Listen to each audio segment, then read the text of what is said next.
The book's pages fluttered to the beginning once again. Faster than before, and he fell. The clouds parted over the Isles of Boreas. It was time to choose. The rebellion was in trouble. Ravens were scouting for the secret rebel base. They needed a game changer. Pieces of the Sky Ripper had surfaced. Or so a scholar in the mountains had told him. Surely the weapon that banished the lost gods could defeat the Emperor. Also, a temple had risen out of empty desert. The Iblis stone was hidden there. It was a dangerous artifact. It could corrupt its user into a bloodthirsty monster. Maybe he could find a way to use it, to take its power without surrendering to its wickedness. And also, his old friend Lupino needed rescuing. Of course, Renato had a pretty strong suspicion that Lupino had betrayed the rebellion. But could Renato really leave an old friend to the Ravens?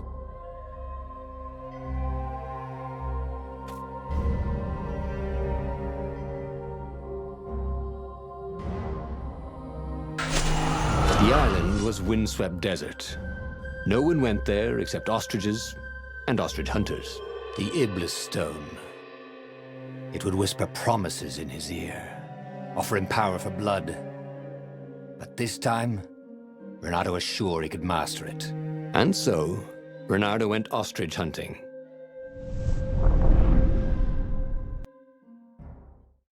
Every child could sing verses about the Sky Ripper, but ancient codices held hints of other things. A stone that ate souls, a ruby that drank blood, a jewel only a righteous man could give away. Were all these things the Iblis stone? Long hidden in a buried temple? Another ancient item that was only resurfacing now? Drawn up from the deeps by the Emperor's horrific rituals?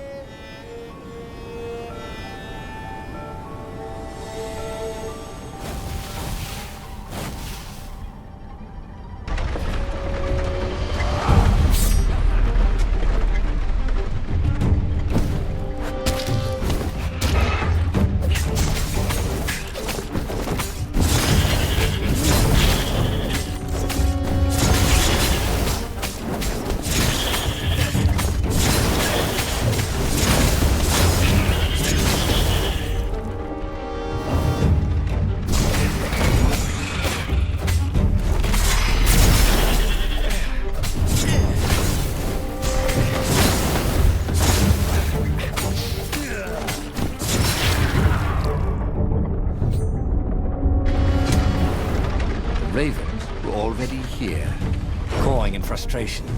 They were still searching for a way in. Good. And he hadn't come too late.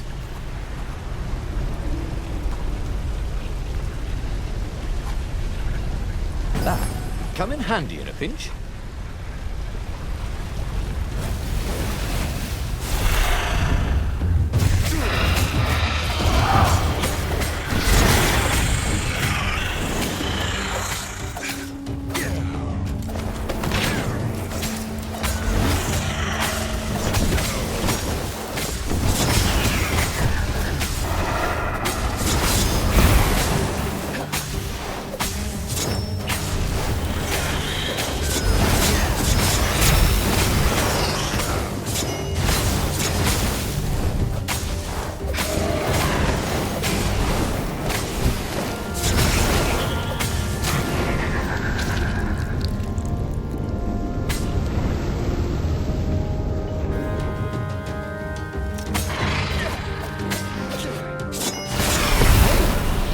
The ravens go.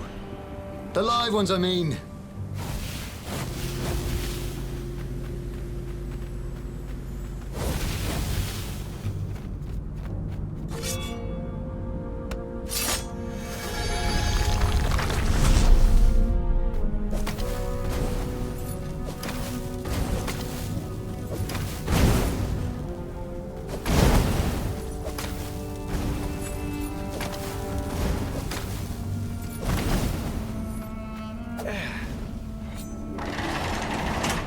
There had to be some way to use the Iblis stone. It was old, wasn't it? People were so much cleverer then. and Renato was pretty sure he was cleverer than most of them.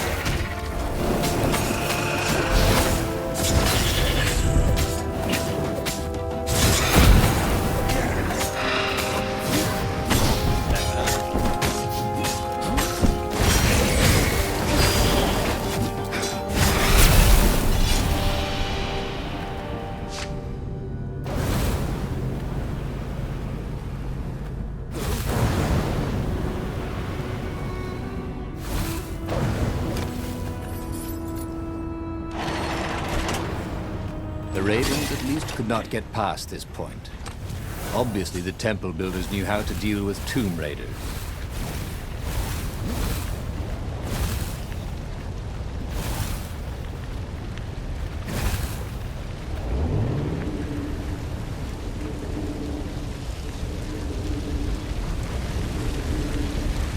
This wasn't actually such a hard puzzle, come to think of it.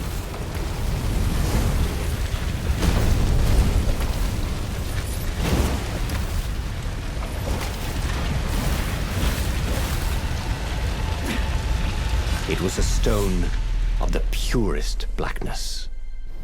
It reflected no light, like a void made solid.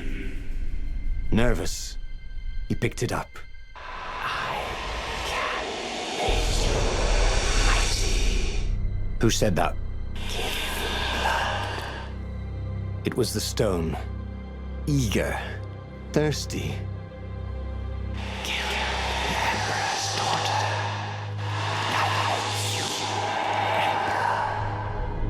That seemed tempting and terribly wrong. Zenobia was the Emperor's greatest general and a potent witch. But they had been close once, and he had a sneaking suspicion the gem would try to control him. Why not capture the core of Sky Ripper instead?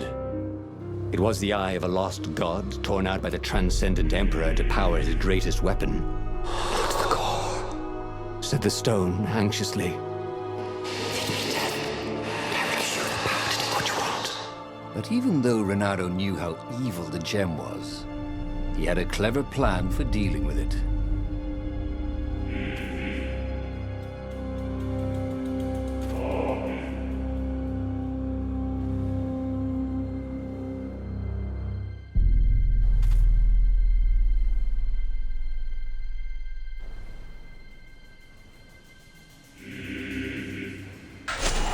Why was he listening to a talking rock? Ah, but the rock had a point.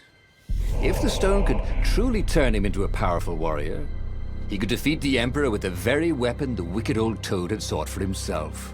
To be a hero, you had to sacrifice old friends sometimes, especially when they've become enemies.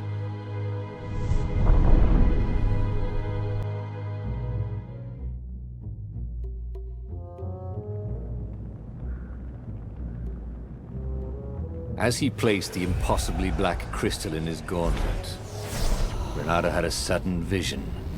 Charred fields covered in dead ravens below a black sun.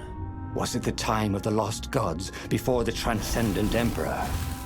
Was it the future? Feed souls, it whispered. Take the power.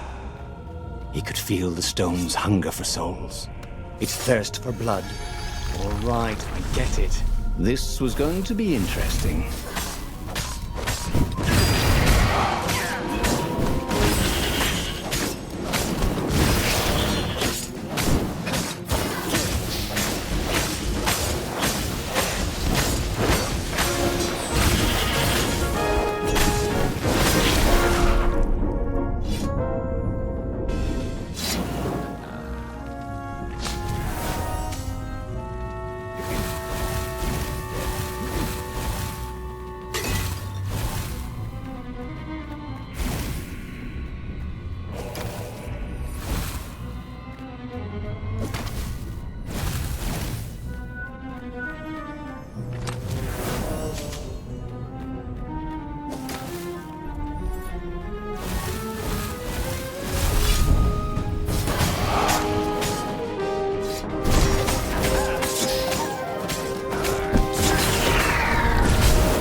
but these islands were shorter. The ravens on Zenobia's island were no match for Reynardo. They screamed as the stones sucked out their souls.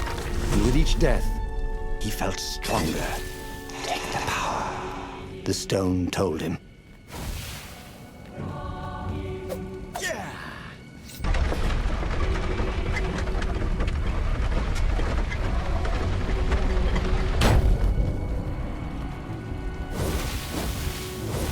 He didn't even need to see the gogglers this time. He could smell seared flesh. And like every other predator, they only eat their meat cooked. Preferably alive.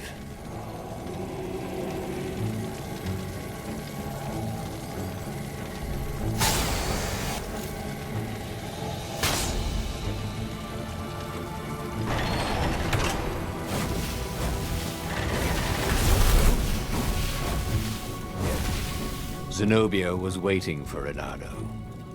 She was alone, confident as always. Fire danced at the tips of her claws. Are you here to surrender? She seemed as cocksure as he felt. But she didn't know he had the stone. And I've missed you too, love. He chuckled. She spotted the stone and bolted without another word.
Finally, Reynardo caught up to her.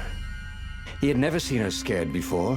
At school, she'd been the determined, brave one. Now her eyes were wide, frightened. He didn't like seeing her this way. Kill her, whispered the stone.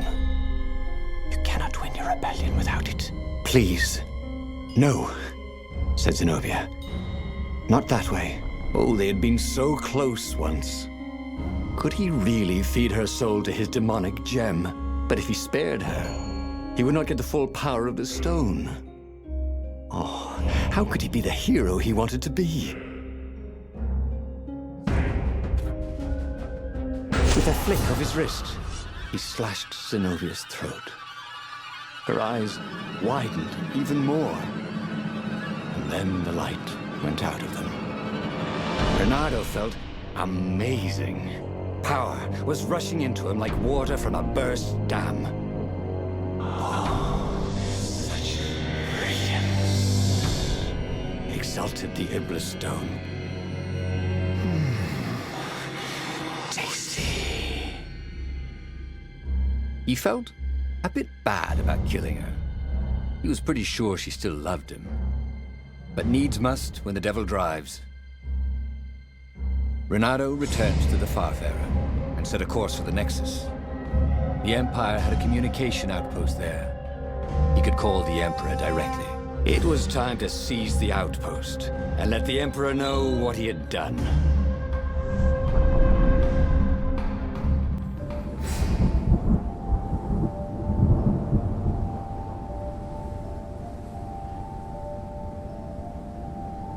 The Nexus was beautiful.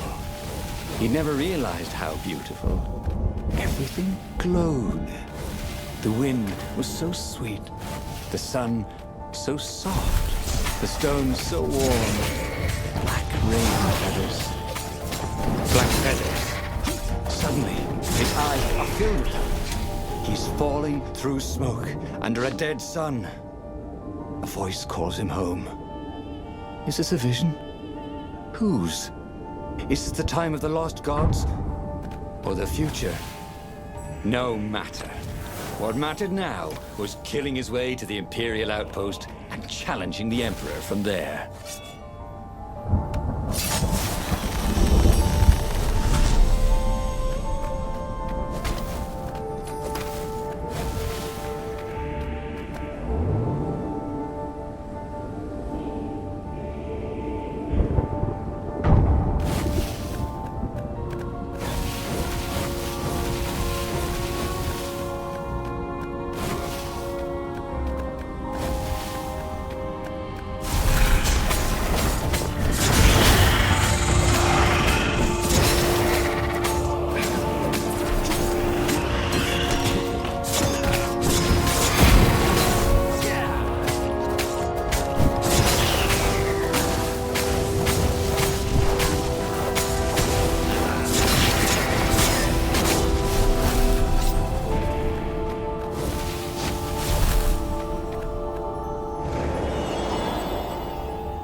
Up ahead was Lapino.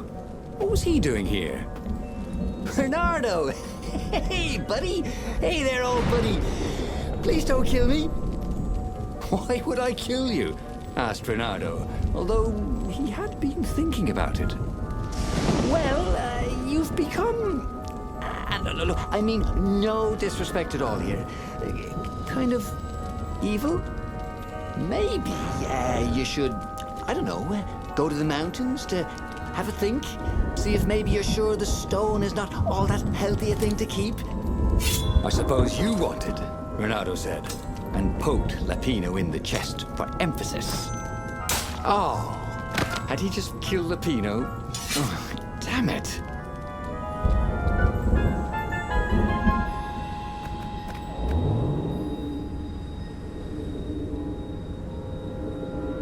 He'd go to the outpost, use their far speaker, tell the Emperor what he'd done, and then he'd go to the secret rebel base, let them know he was ready to lead them to victory.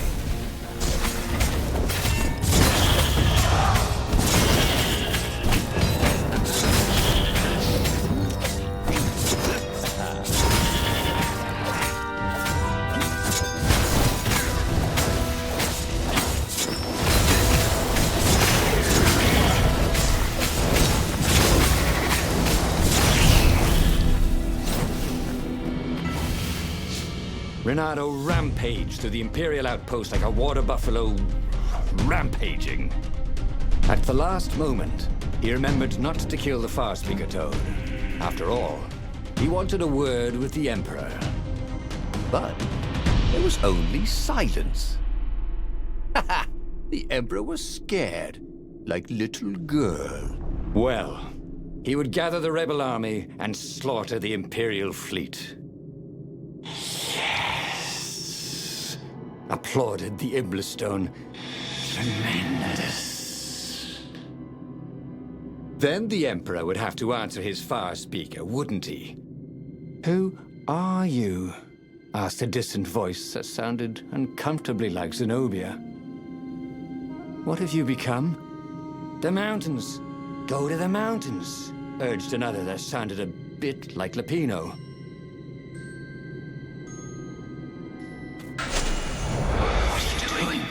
Demanded the Iblistone. I need to think, Bernardo told it. You're not good at thinking, said the Iblistone. You're good at killing. It's what you do. It's your destiny. But he set sail for the mountains, where he could be alone with his thoughts.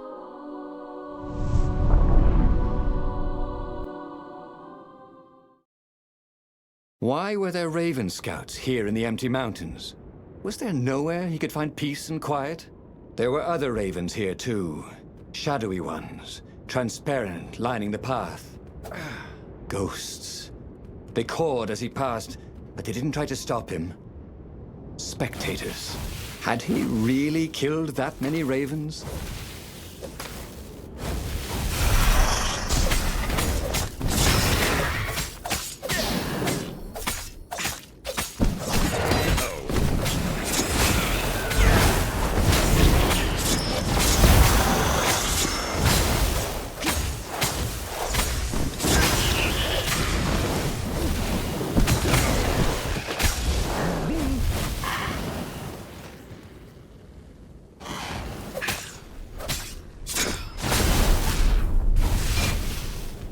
Then he saw her.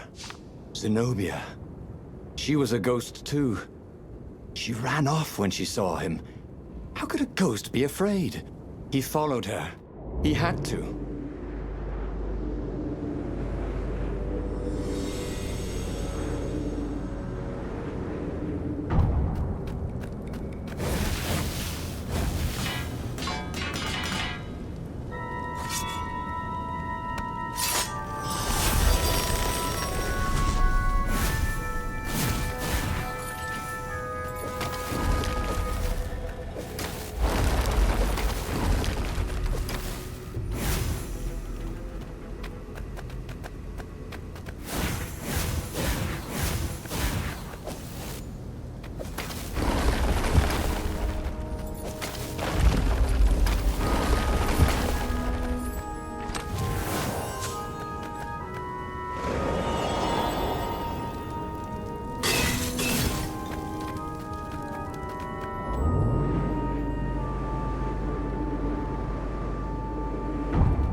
Renato followed Zenobia's ghost. Had he gone mad, seeing ghosts? Was she running from him or leading him somewhere? He'd come here to be alone, but he'd never been less alone in his life. Every raven he had slain haunted these rocks. Was this who he was? A killer. He was terribly good at killing. He was an adventurer. Or was that just another word for killer? You kill, whispered the stone. It is what your master embrace destiny.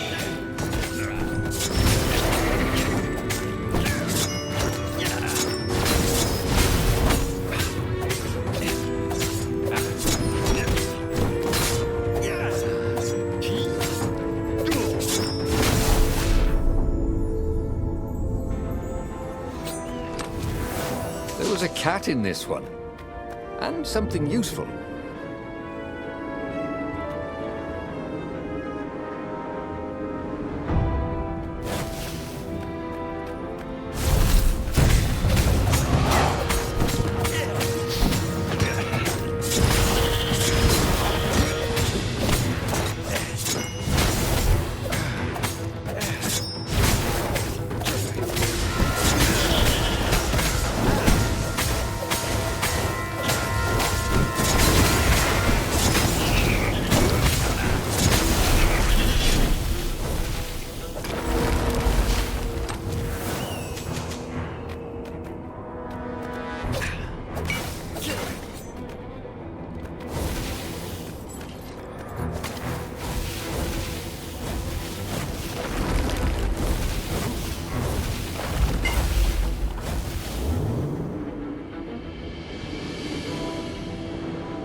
Open, says me. He tried to focus on the job he had to do. The rebellion. Wasn't there a battle coming soon? There'd be ravens to kill. Even an emperor. Such killing. Much wow. Ooh, he'd never been so excited. At the end of the mountain path, Zenobia awaited him. Why did you kill me? she said. I was your prisoner, and I loved you. I needed the power, he said. Haven't you heard? There's a war on. Then what's your excuse for killing me? Asked his old friend Lapino, stepping out of the shadows. Because you're a filthy traitor, said Renato. For once, Lapino didn't reply. The demon has twisted you, said Zenobia. Abandon the stone. You've lost too much already. Her words bit deeper than any sword ever had. So he shook his head, and once again swung his blade through her and Lapino. It had to all mean something. If he gave up the stone now, he would have sacrificed Zenobia and Lapino for nothing. So, Renato set course for the Imperial fleet, where he would end it all. The Emperor, the war, the madness.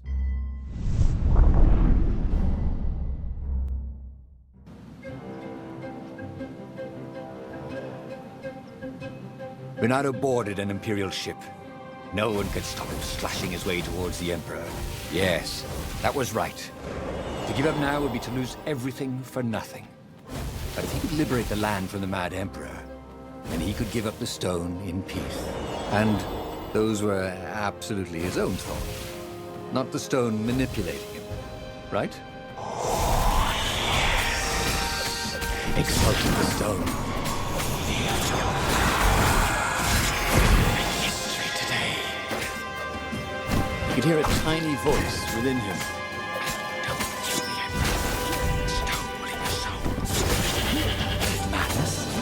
I have to kill the Emperor, he told himself. That's what it meant to be a hero. To do what had to be done, no matter how terrible the cost. Yes. And then you can have peace, promised the stone.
The tiny voice, whatever it was silent.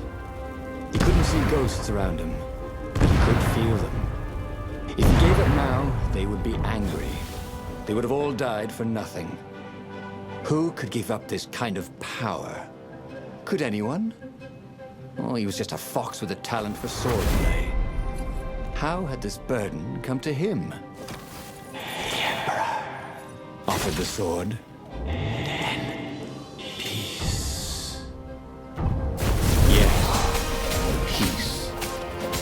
That is what he wanted now.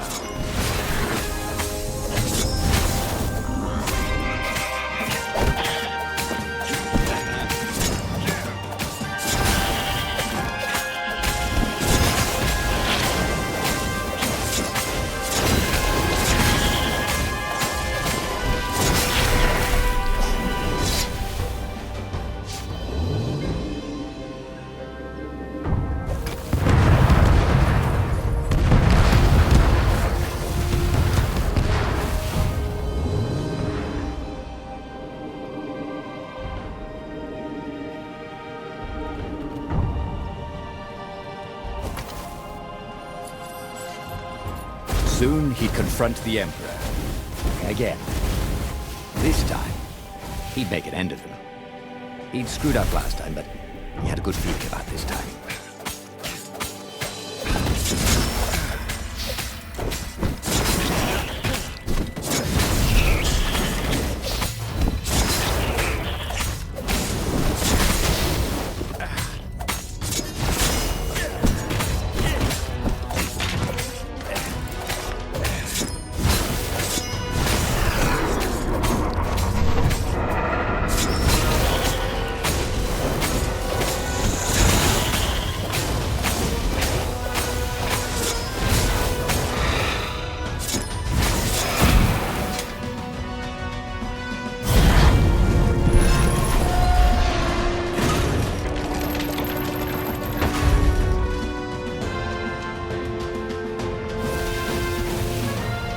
The Emperor was cowering in front of his ship.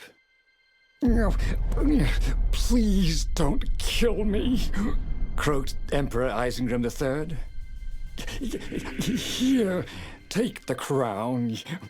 I don't want it anymore. You must kill him, or you'll have his troops. He will send assassins. Oh, please, have mercy. The rebellion is won. Or you could be emperor. I'll just go be a scientist or minstrel or sell gummy bears. Yeah, I promise not to bother you. It's your moment. With all the love he'd ever had for Zenobia, for Lapino, for the kit foxes he would never have, Renato raised his sword. And Renato plunged his sword into his own chest. Yes. Wait. What? Renato screamed as his life force ebbed into the stone and surged back into him, and ebbed out and surged back in. Screamed the stone. It began to heat up. What have you done? The stone began to glow. It became white hot. It became lava.